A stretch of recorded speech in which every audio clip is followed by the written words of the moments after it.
સુરતની સચિન પોલીસ દ્વારા 13 તુચકો અર્પણ કાર્યક્રમ યોજી મૂળ માલિકોને તેઓનો લાખોનો મુદ્દામાલ પરત કર્યો હતો।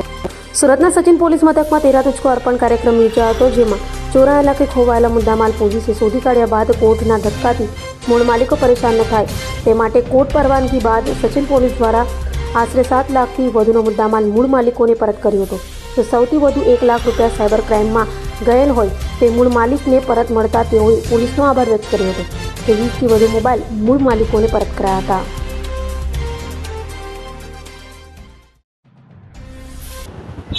સુરત પોલીસ કમિશનર શ્રી અનુપમસિંહ ગેહલોત સાહેબના માર્ગદર્શન અને સૂચના હેઠળ અલગ અલગ કાર્યક્રમો જે થતા હોય છે, જેમાંનો એક આપણો ખાસ આ કાર્યક્રમ 13 તુચકો અર્પણ આજરોજ 3જા મહિનાનો પોલીસ સ્ટેશન ખાતે યોજવામાં આવેલો છે। એમાં સચિન પોલીસ સ્ટેશન વિસ્તારમાં જેના પણ કોઈ વસ્તુ ગુમ થયા હતા અથવા ચોરી થયા હતા એવા બનાવોમાં જે પોલીસે મહેનત કરીને જે મુદ્દામાલ રિકવર કર્યો હતો તે વસ્તુ આજરોજ બહોળી સંખ્યામાં હાજર રહેલા લાભાર્થીઓને હાથોહાથ પરત કરવામાં આવેલી છે। જેમાં ખાસ કરીને જે એક ગુજરાત ગ્રામીણ બેંકમાં એક હથિયાર સાથેના લૂંટનો જે બનાવ બન્યો હતો, જેમાં સચિન પોલીસ અને સુરત શહેર ક્રાઇમ બ્રાન્ચની ટીમોએ ખૂબ મહેનત કરીને આરોપીને ખૂબ ટૂંકા સમયમાં પકડી પાડી લૂંટમાં ગયેલ મુદ્દામાલ મેળવી લીધેલો હતો અને જે મુદ્દામાલ નામદાર કોર્ટ તરફથી હુકમ થતા આજરોજ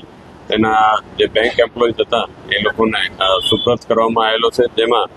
3,33,520 રૂપિયા જે બેંકમાંથી લૂંટ થયેલા મુદ્દામાલ હતો જે પરત કરવામાં આવ્યો છે। તે ઉપરાંત અલગ અલગ જે વિસ્તારમાંથી મોબાઈલ કાંઈક ગુમ થતા હોય છે એવા 20 વ્યક્તિઓના મોબાઈલ તેઓને આજરોજ બોલાવીને પરત આપવામાં આવેલા છે, જેની કિંમત 2,89,000 જેટલી થાય છે। તે ઉપરાંત